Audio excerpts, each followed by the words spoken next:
Ukrainian prisoner of war who claims that Western mercenaries... It would be a lie to say that I'm not afraid. በቅጥረኛ ነፍሰ ገዳይ ወይም መርሲነሪዎች እያለቁ ያሉት የዩክሬን ወታደሮች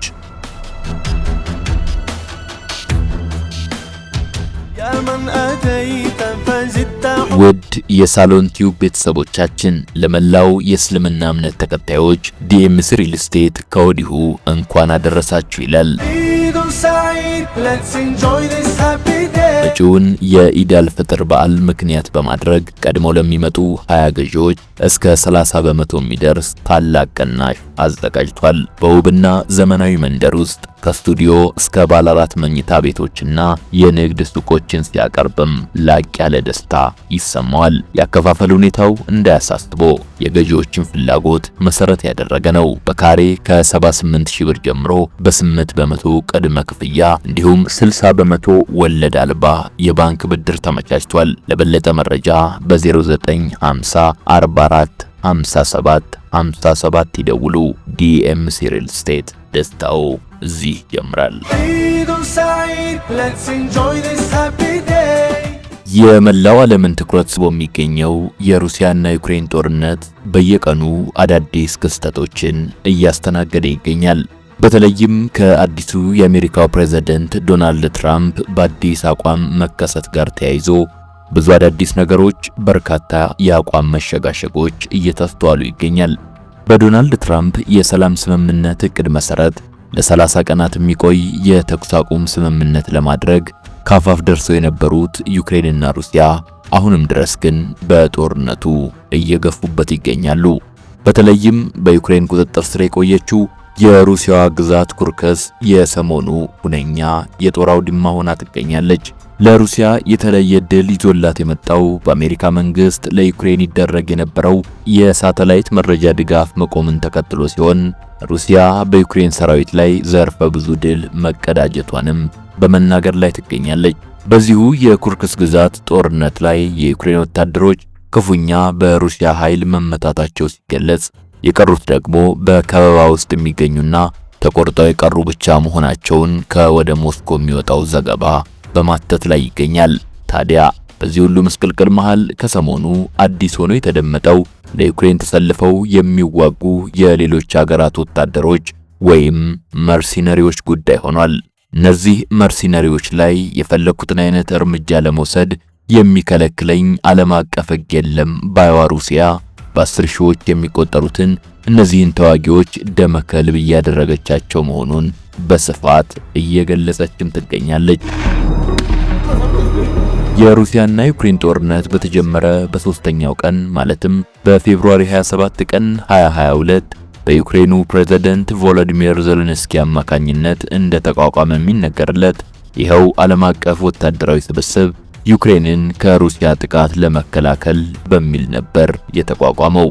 አሰላለፉን በኪየቭ የምድር ኃይል ስር ያደረገው ይኸው የመርሲነሪ ቡድን ሂትለርን እንዳንበረከክ ነው ፑቲንንም እናንበረክከዋለን የሚል መፈክርን ያነገበ እንደሆነ ይነገርለታል። ቢሆንም ግን ይሄ ቡድን እንደታሰበው ሳይሆን ዛሬ ላይ በሩሲያ ኃይሎች እየተሽመደመደ እንደሚገኝ ከወደ ሞስኮ የሚወጡ ምንጮች በመዘገብ ላይ ይገኛሉ።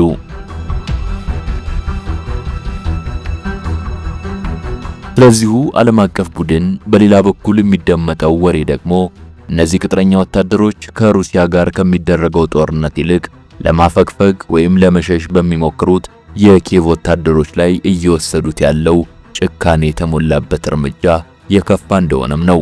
እነሆ በዛሬው የሳሎን ቲዩብ ጥንቅራችንም ስለዚህ ጉዳይ የምንዳስስ ሲሆን ይህ ዓለም አቀፍ የሌጊዮን ቡድን ምንድነው ከሚለው ጀምሮ የዩክሬን ጥቃት ያበሳጨው የፈቃደኝነት ስብስብ ወይስ የሩሲያ መንግስት እንደሚለው የቅጥረኛ ወታደሮች ስብስብ የሚለውንም የምንፈትሽ ይሆናል። እነዚህ መርሲነሪዎች የማናገር ዜጎች ናቸው? አሁን ላይ ያለው አቋማቸውስ በምን ሁኔታ ላይ ይገኛል? የትኞቹ ሀገራትስ በዚህ የቅጥር ወታደሮች ምልመላ ላይ ተሳትፎ አድርገዋል? የሚሉትንና ተያያዥ ጉዳዮችንም የምንመረምር ይሆናል። አዘጋጁ ያዕቆብ ይስሐቅ ነው። አብራችሁን ከፍጻሜ ቆዩ።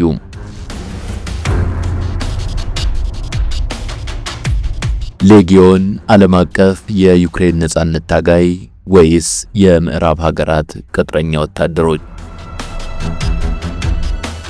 የዩክሬን ዓለም አቀፉ ሌጊዮን ወይም ኢንተርናሽናል ሌጊዮን ኦፍ ዩክሬን በ2022 የሩሲያን ወረራ ተከትሎ በዩክሬኑ ፕሬዝዳንት ቮሎዲሚር ዜሌንስኪ ጥሪ መሰረት የተቋቋመ የውጭ ሀገር ተዋጊዎችን የያዘ ስብስብ ሲሆን ዋና ዓላማው ዩክሬንን ከሩሲያ ግዙፍ ወረራ መከላከል ነው ይባልለታል። በዚህ የማይስማሙ ግን በፈቃደኝነት ላይ የተመሰረተ አገልግሎት የሽፋን ስሙ እንጂ የቅጥረኛ ወታደሮች ስብስብ ነውም ሲሉ ይጠሩታል። በጥሪው የመጀመሪያው ሳምንት ብቻ ከ20 ሺህ በላይ የሚሆኑ የተለያዩ ሀገራት ተዋጊዎች እንደተመዘገቡ ሲገለጽ ከነዚህ ውስጥ አብዛኞቹ የቀድሞ ወታደራዊ ልምድ ያላቸው ናቸው። በእርግጥ ይህ ቁጥር ብዙ ያከራከረ እንደነበር ይታወቃል። ሌጊዮኑ በዩክሬን መከላከያ ሰራዊት ስር የሚካተት ሲሆን የተለያዩ የጦር ክፍሎችን ማለትም እንደ ጸረ ታንክ ያሉትንም ያጠቃልላል። የጸረ ታንክ ክፍሎቹ የሩሲያን ታንኮች ለመቋቋም የተለየ ስልጠና ያላቸው ናቸውም ይባላል። አብዛኞቹ የቡድኑ አባሎች ከአሜሪካ፣ እንግሊዝ፣ ፖላንድ፣ ካናዳ፣ ጀርመንና ከመሳሰሉት ምዕራብ ሀገራት የመጡ ሲሆን አንዳንዶቹ ደግሞ ከአፍሪካና እስያም ጭምር የተጓዙ ናቸው። እነዚህ የቡድኑ አባላትም በዩክሬን በተዘጋጀ ቦታ ስልጠናዎችን ይወስዳሉ። አንዳንዶቹ ግን በቂ ስልጠና ሳያገኙም ወደ ጦር ሜዳ የሚሄዱበት ሁኔታ ነበር። ይህን ክፍተት ለመሸፈን ሲባልም እንደ እንግሊዝና ፖላንድ ያሉ ምዕራባውያን ሀገራት እንዲሁም ልዩ ልዩ ድርጅቶች ሌጊዮኑን በገንዘብ በመሳሪያዎችና በማሰልጠኛ ይደግፉታል። ለዓለም አቀፉ የሌጊዮን ቡድን በዩክሬንም ሆነ በምዕራቡ ሀገራት ዘንድ የሚሰጠው ብያኔ እንደተጠቀሰው ቢሆንም የሩሲያ መንግስት ምልከታ ግን ከዚህ ፈጽሞ የተለየ ነው። የፈቃደኝነት ተዋጊዎችና ቅጥረኛ ወታደሮች ፈጽሞ የተለያዩ እንደሆኑ ክሬምሊን በተደጋጋሚ ትገልጻለች።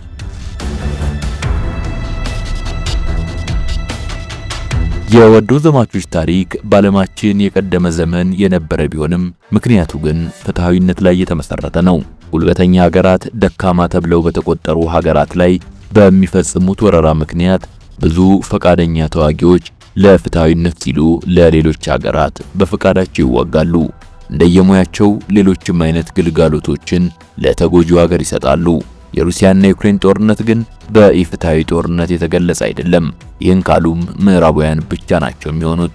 ስለሆነም ሩሲያ ብቻዋን ከመላው ምዕራባውያን ጋር በዩክሬን በኩል በእጅ አዙር የምታደርገው ጦርነት ላይ መሳተፍ ፍትሃዊ ነው ካስባለም ፍትሃዊነቱ ለሩሲያ እንጂ ለዩክሬን አይደለም ሲሉ በርካታ የዘርፉ ሙያተኞች ሲናገሩ ይደመጣል። በሌላ በኩልም ደግሞ የዓለማችን አብዛኛው ሀገራት ዜጎቻቸው ለሌላ ሀገር መዋጋት እንዳይችሉ በሕግ የከለከሉ ናቸው። ስለዚህ አብዛኛው ሀገራት የከለከሉትን ይህን ተሳትፎ ከ100 በላይ ሀገራት ዜጎች እየተካፈሉ ነው መባሉ የምዕራባውያን የፕሮፓጋንዳ ውጤት ከመሆን በዘለለ በቂ ምክንያት ያለው ዘመቻ እንዳልሆነ የሩሲያ ባለስልጣናቱ አሁንም አበክረው ይናገራሉ። እንደውም የሌጊዮን ዘመቻ እንቅስቃሴ እንደተጀመረ ሰሞን የሚወጡ ሪፖርቶች የሚያሳዩት የሌጊዮን ዘመቻ በተባለለት ዓላማ መሰረት ተቀባይነት እንዳላገኘ የሚያረጋግጡ መሆኑ ነው። በዩክሬን በኩል ይወጡ የነበሩ ሪፖርቶች የፈቃደኛ ዘማቾቹን ቁጥር ከ20 እስከ 50 የሚያደርስ ሲሆን ሌሎች ምንጮች ግን ከዚህ በጣም የተቃረነ ሪፖርቶችን ያቀርቡ ነበር። ዘኒውዮርክ ታይምስ እንደዘገበው በፈቃደኝነት ቀረቡ ያላቸውን ሰዎች ወደ 1500 ሲያወርደው ሌሎችም ከዚህ ቢያንስ እንጂ እንደተባለለት ሕዝብ የጎረፈለት ዓላማ እንዳልሆነ ሲገልጹ ቆይተዋል። በፈቃደኝነት ላይ የሚደረግ ተሳትፎ በአብዛኛው ሁሉንም የህብረተሰብ ክፍል የሚያሳትፍ ቢሆንም ለሌጊዮን ዘመቻ መጡ የተባሉት ፈቃደኞች አብዛኞቹ የወታደራዊ ተሞክሮ የነበራቸው መሆኑ ይጠቀሳል። እንግዲህ በፈቃደኝነት የመጣው የተሳታፊ ቁጥር አናሳ መሆን በተሻለ ቁጥር ተሳትፎ ለማድረግ የቀረቡት ደግሞ ወታደራዊ የጀርባ ታሪክ ያላቸው መሆኑ ሲታይ ሌጊዮን ዩክሬንን ለመከላከል በሚል ተሰባስበው የሚገኙት አካላት ቅጥረኛ ወታደሮች እንጂ የፈቃድ ዘማቾች አለመሆናቸውን የብዙ ባለሙያዎች አስተያየት ያደርገዋል። ሩሲያም የምትለው ይህንኑ ይመስላል።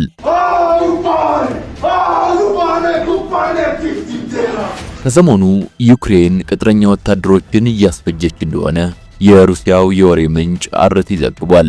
እንደ ዘገባው ለኪየቭ ሕይወታቸውን እየገበሩ ያሉት ከ115 ሀገራት በላይ የተውጣጡ ከ15000 በላይ ቅጥረኛ ወታደሮች መሆናቸውን አትቷል። በወረራ ከተያዘው ኩርክስ ግዛት ሩሲያ እየወሰደች ባለው ጠላትን የማጽዳት ዘመቻ ከዩክሬን ወታደሮች ጎን በመሰለፍ እየተዋጉ ያሉ የተለያዩ ሀገራት ቅጥረኛ ወታደሮች ከፍተኛ ጉዳት እየደረሰባቸው እንደሆነም በመነገር ላይ ይገኛል። ላለፉት በርካታ ሳምንታት ሩሲያ ልትወስድ በምትችለው እርምጃ በመቶዎች የሚቆጠሩ የኪየቭና ቅጥረኛ ወታደሮች ሊወገዱ ይችላሉ ስትል ማሳሰቧም ይታወቃል። የወታደራዊ ደህንነት ጉዳዮች ዋና አዛዥ ሆነው እየሰሩ ያሉት ዩሊያ ዚሃዳኖቫ በቪየና የሩሲያን ልዑካን ወክለው በሰጡት አስተያየት ደግሞ አሁን ላይ ባለው ግምት መሰረት ከ15000 በላይ የውጭ ሀገራት ዜጎች በጦርነቱ ላይ እየተሳተፉ እንደሚገኙ እምነታቸው መሆኑን ገልጸዋል። As according to a Ukrainian prisoner of war who claims that Western mercenaries በ2022 በድንገት የፈነዳው የዩክሬንና የሩሲያ ግጭትን አስመልክቶ ክሬምሊን ተደጋጋሚ ማስጠንቀቂያዎቿን መሰንዘሯ የሚታወቅ ሲሆን ከኪየቭ ጎን ተሰልፈው ሊወጉኝ የመጡትን ቅጥረኛ ወታደሮች ካለምንም ምህረት እርምጃ ወስዳለው ማለቷም የሚታወስ ነው። የዩክሬን ዩኒፎርምን የለበሰ ማንኛውም ወታደር ተገቢ የጥቃት አካል ይሆናል ያለችው ሩሲያ የጄኔቭ ኮንቬንሽንም ይህንን የሚከላከል የህግ ከለላ እንደሌለው ማስታወቋ ይታወቃል። በኦገስት 2024 ዩክሬን ወደ ኩርክሽ ግዛት መስፋፋቷን ተከትሎ የሩሲያ የምርመራ አካላት የውጭ ወታደሮች የኩርክስ ወረራ ላይ ጎላ ያለ ሚና እየተጫወቱ እንደሆነ በቂ መረጃ ማሰባሰባቸውን አስረግጠው ተናግረዋል። ባሳለፍነው ሳምንት የሩሲያ ወታደራዊ ሪፖርት እንደገለጸው ከሆነ ደግሞ አብዛኛው የጠላት ኃይል አካባቢውን ለቆ እንዲወጣ የተገደደ ሲሆን የቀሩትም ተቆርጠው የቀሩና ከበባ ውስጥ ያሉ ብቻ ናቸው ሲል አትቷል። በሩሲያ የመልሶ ማጥቃት እርምጃ በቁጥጥር ስር የዋለ አንድ የዩክሬን ወታደር እንደተናገረው ከሆነ ደግሞ የኪየቭ ወታደሮች ከቦታው ሸሽተው ለማምለጥ ቢሞክሩም በውጪ ቅጥረኛ ወታደሮች አማካኝነት እርምጃ ይወሰድባቸዋል ሲል ተደምጧል።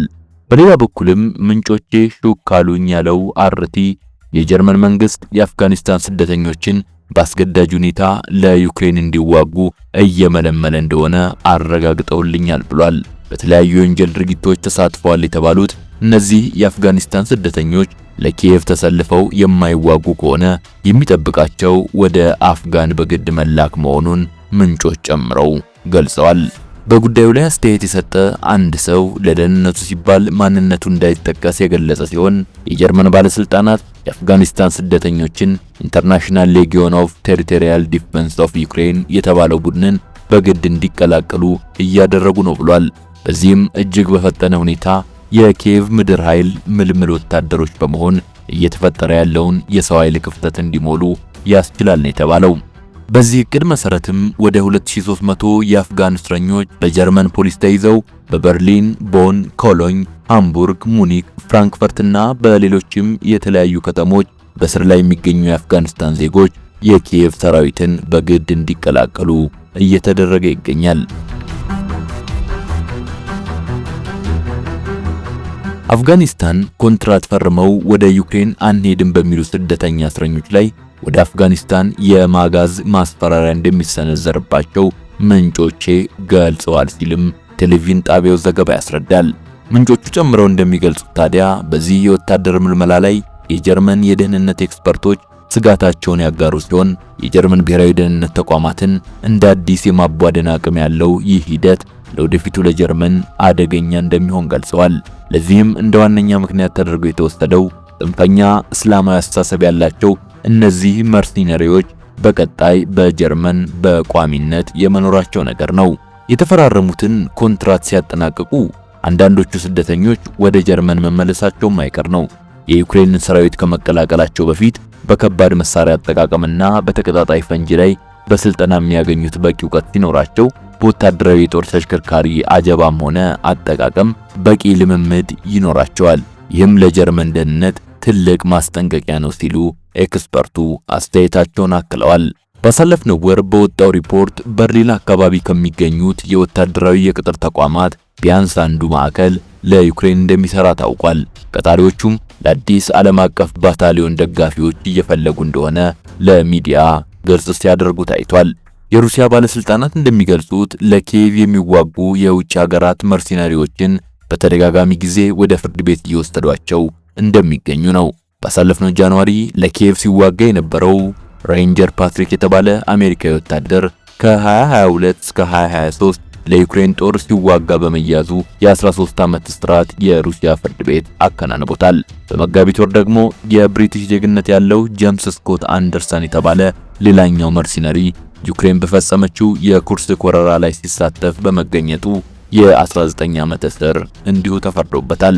የሩሲያው አርቲ በሰሞኑ ዘገባው ጨምሮ እንዳጠናቀረው የሩሲያ ጦር በኩርስክ ምድር በሚያደርገው ነፃ የማውጣት ዘመቻን እያጠናቀቀ ባለበት በአሁኑ ወቅት የዩክሬን ወታደሮች እንዳያፈገፍጉ በራሳቸው አጋሮች ጥቃት እየደረሰባቸው እንደሚገኝ የኪየቭ የጦር እስረኞች መግለጻቸውን ዘግቧል። በቅርቡ የተገኘው ዘገባ እንደሚያሳይ ከሆነም 6500 የውጭ መርሲነሪዎች በዩክሬን ጦርነት ሕይወታቸው እንዳለፈ ነው። በርካታ አይነት ታሪክ ያላቸው እነዚህ ተዋጊዎች ለከፍተኛ ጉዳትም እንዲሁ ተዳርገዋል። የሩሲያው የውጭ ጉዳይ ሚኒስትር ሰርጌይ ላቭሮቭ እንደሚታወቀው በመካከለኛው ምስራቅ አካባቢ የተውጣጡ መርሲነሪዎች በአፍሪካ ውስጥ ተሳትፎ ያደርጉ ነበር። አሁን በዩክሬንም እነዚሁ አካላት ተሳትፎ በማድረግ ላይ ይገኛሉ። አብዛኛውን ቁጥር የያዙት እነዚህ መርሲነሪዎች እንደ አይሲሲ ያለ የአሸባሪ ቡድን አባላት ናቸው። የአሜሪካ መንግስት እነዚህን አሸባሪዎች የሚደግፍና በጉልበት በተያዘው የምስራቅ ሶሪያ ክፍል ወታደራዊ ቤዝ ሰጥቶ ማስፈሯቸዋል። ይሄ ደግሞ ሁሉም የሚያውቀው ጉዳይ ነው።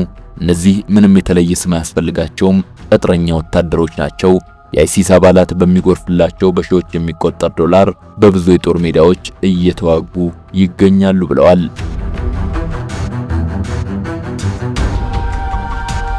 እንዲህም ሆኖ እነዚህ ቅጥረኛ ወታደሮች የሚጠበቅባቸውን እየተወጡ እንዳልሆነ ይነገራል። የዩክሬን ኃይልን የተቀላቀሉ አንዳንድ የውጭ ተዋጊዎች በተለይ የጊዜ ገደብ ሳይኖራቸው የሚመጡት ከቀናት ወይም ከሳምንታት በኋላ ጥለው ይፈረጥጣሉ። በቂ ወታደራዊ ስልጠናና ዝግጅት አለማድረጋቸው ብዙ ፈተናና ውጣ ውረድን በጽናት ለሚጠይቀው ጦርነት የሚያቆይ ምክንያት እንዳይኖራቸውም ያደርጋል። አንዳንዶቹ ሲመጡ ደግሞ ባንዳች ጀብደኝነት ይመስላል። በጦር ሜዳ ላይ ፎቶ ተነስተው በሶሻል ሚዲያ የመለጠፍ እድል ስለሚያገኙ ጭምር ነው። ብዙዎቹ ግን ለመዋጋት የፈረሙበት ውል እንኳን የላቸውም። ለዩክሬን በፈቃደኝነት ለመዋጋት ከሚመጡት መካከል በጆርጂያ ያለው የቡድኑ አስቀያሚ ተሞክሮ ወዲያውኑ እንዲመለሱ እንደሚያደርጋቸው ነው የሚነገረው። ሪፖርቶች እንደሚያሳዩት በመሳሪያና ሌሎች ቁሳቁሶች እጥረት ብዙዎቹ ተስፋ እየቆረጡ ይገኛሉ። የዩክሬን ሚዲያ እንኳ እንደዘገበው ሰፊ ቁጥር ያላቸው የኮሎምቢያ ተዋጊዎች በጅምላ እየሸሹ መሆኑን ነው። ምክንያቱ ደግሞ በወሰዱት የለብ ለብ ስልጠና በእውነተኛው ጦር ሜዳ ያለውን ፈተና መቋቋም አለመቻላቸው ነው። አንድ የኮሎምቢያ መርሲነሪ ሲናገር የሩሲያ የመሳሪያ አቅም በጣም ኃይለኛ ነው። እዚህ ጋር በመሳሪያ የተደራጀ አንድ ንዑስ ቡድንን አለፍኩ ስትል እዚያ ጋር በ10 የሚቆጠር ይጠብቃል። እዚህ ጋር አንድ ድሮን አለ ስትል እዚያ ጋር ደግሞ በመቶዎች የሚቆጠሩ ድሮኖች ይጠብቁሃል። ስለዚህ ሰዎች ማወቅ ያለባችሁ ይህ ኢፍትሃዊ ጦርነት ብቻ ሳይሆን ፍጹም ተመጣጣኝነት የጎደለው ጦርነትም ነው። በ10 ቀናት ውስጥ ብቻ 10 ባታሊዮን ጦር ነው ያጣነው። ለመሞት እዚህ መምጣት ልክ አይደለም ብሏል። የመርሲነሪዎቹ የሥነ ምግባር ጉዳይም በተመሳሳይ የሚጠቀስ ሲሆን ከፍተኛ ዲሲፕሊን ለሚጠይቀው ወታደራዊ ግዳጅ የሚመጥኑ እንዳልሆነም ይነገራል። በዚህ ሁኔታ ያዘነ አንድ እማኝ እንደተናገረውም በኪየቭ ከሚገኝ የስትራይፐር ክለብ በጣም ሰክሮ የወጣ አንድ የፖላንድ መርሲነሪ በድንገት አውቶቡሳችን ውስጥ ገባ። አውቶቡሱ ሁላችንንም ወደ ሩሲያ ወሰደን። በዚህ ጊዜ ሰካራሙ ሰው በድንገት ቢላ በማውጣት ሹፌሩ ላይ ደገነበት። ሌሎቻችን ተረባርበን ቢላውን አስጣል ነው። በዚህን ጊዜ ነበር ዓለም አቀፉን የሌጊዮን ቡድን መቀላቀሉ ትክክለኛ ሐሳብ እንዳልሆነ የወሰንኩት። እንደዚህ አይነት ሰው የሚሳተፍበት ጦርነት ውስጥ አብሮ መገኘት በፍጹም ፍትሃዊ አይሆንም ሲል ተደምጧል። ይህንን ግን ብዙ ሀገራት ይክዱታል። ነገር ግን ቪዲዮዎች ይታያሉ፣ ፓስፖርቶች ይመሰክራሉ፣ መቃብሮችም ይናገራሉ። ይሄ ሁሉም የሆነው ግን ለሀገር ፍቅር አይደለም፣ ለፍትሃዊ ጦርነትም አይደለም፣ ለገንዘብ ብቻ ሲባል ነው የሚለው ደግሞ ዘገባውን ያጠናቀረው አርቲ ቴሌቪዥን ነው።